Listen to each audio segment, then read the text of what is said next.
Hey Molly, congratulations on How to Have Sex, The Uncertain Regard, the reviews, the release. We're super proud to be supporting this film as part of Reclaim the Frame. So there's so much in How to Have Sex that I think so many of us can relate to.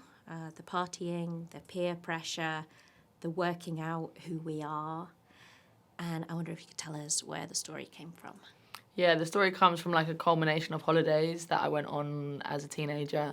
Some of the best times of my life, but also some that were really complicated and I guess only reflected on in hindsight as an adult. And I wonder if we could dig in a bit to the character of Tara. So much of what happens to her, she internalizes. And, like, I feel like she knows when things don't feel right, and we see it in her physicality. She maybe doesn't quite have the language yet to express it. And I wonder if you could tell us a bit about how you developed her character.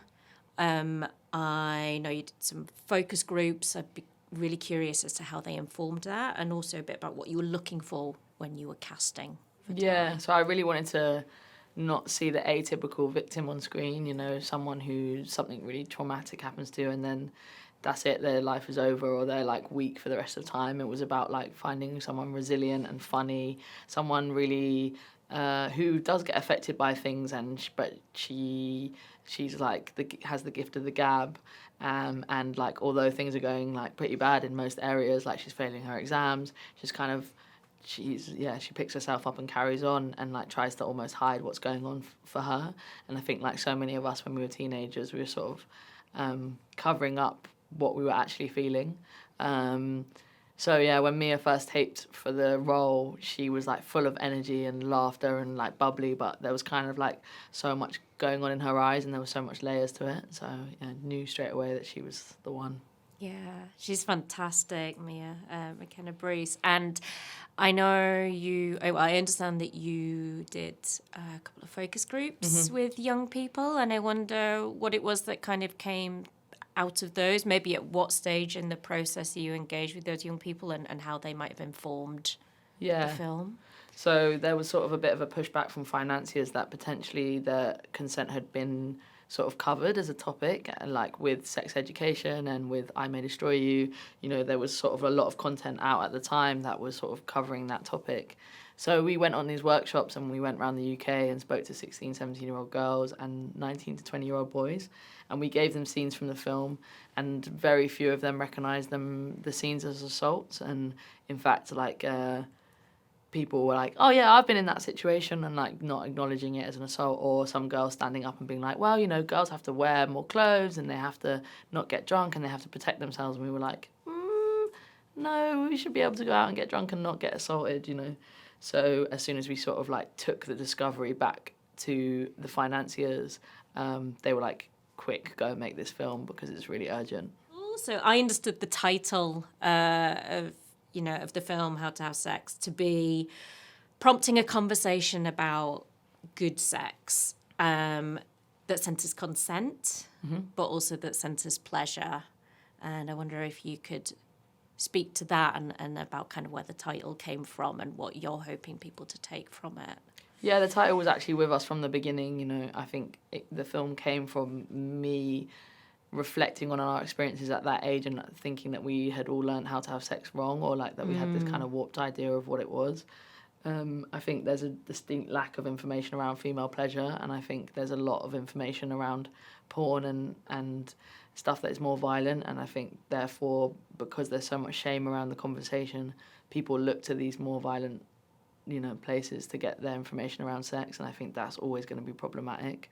And if we start opening up the conversation and talking about it more freely, then we open up a space in which we can talk about good sex. Yeah.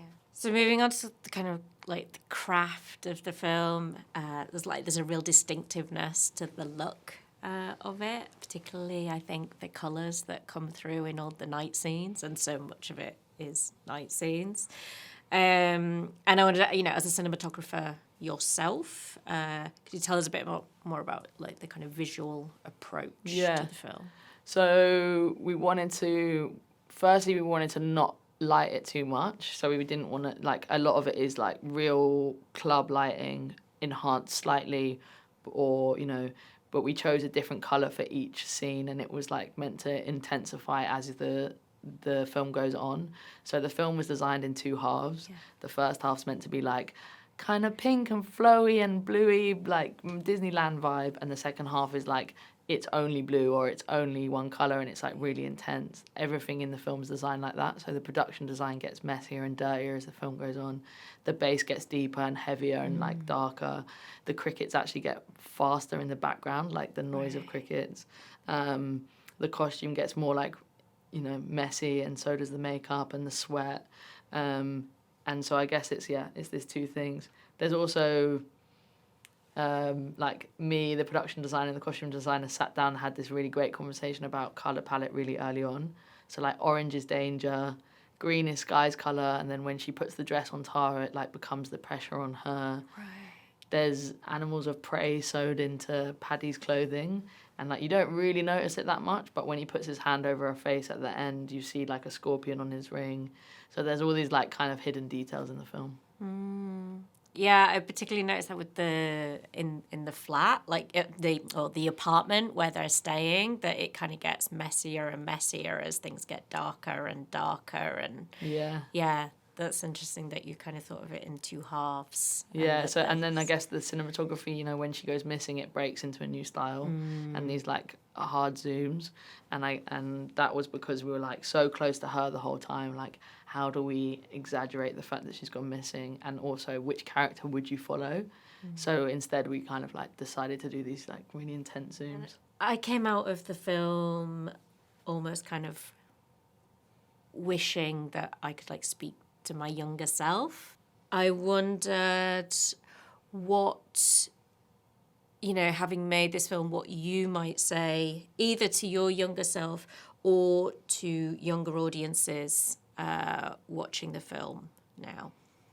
I would say to myself, like, it's all right to be yourself and do your own thing, and you don't have to follow the pack. Yeah, that's great. That's a really great note to leave with. Thank you so much, thank you. Molly.